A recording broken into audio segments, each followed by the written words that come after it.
Het is het gesprek van de dij in de Wenwijk Westerweert in Drachten. Aroene Snijn, waar een famke van 6 jaar in de boatenstuin troch een nog onbekende man onzedelijk betaaste. De schrik zit er goed in. Absoluut, ja. En onze band die sporten je verderop, maar ik breng ze jou nog wel heen.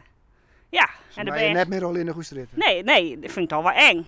Geen van de buurtbewoners had wat van het voorval meekregen. Het slachtoffer wen het net in de buurt, maar wie op besieten. Doch is het net het eerste zedendelict in Westerweert. Hier gebeurt wel eens vaker wat. Hier is wel eens vaker een kerel die zijn speeljournalist van hem laten had. Maar dat is dus van Simmer wie dat. Dus, maar daar jij verder als leek van de politie ook niks meer van.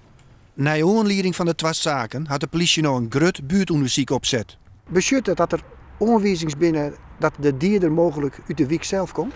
Ja, dat sluiten we vanzelf net uit. We weten het net. Het is wel een man die Friestalig praat. Dus het zou best kennen dat de man daarin om jou werd. Maar ja, ik bedoel, een auto ben je samen overal.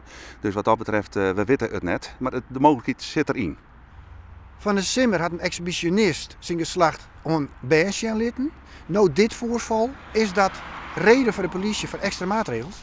Extra maatregels wil ik net zeggen, maar wij willen wel extra alert reageren op signalen die we van buurtbewoners krijgen. Hè.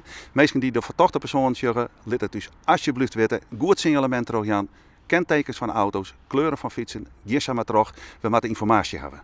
Doch eerst keer de bewoners van haar veiligens meer maatregels van de politie. Dat zie ik die gauw vertellen, maar die wat meer in burger omrijden. Net mijn politieauto. Stadswacht, net mijn auto of in pak. Ik zit op mijn beurt, ze moeten hier wat vaker controleren. En in burger.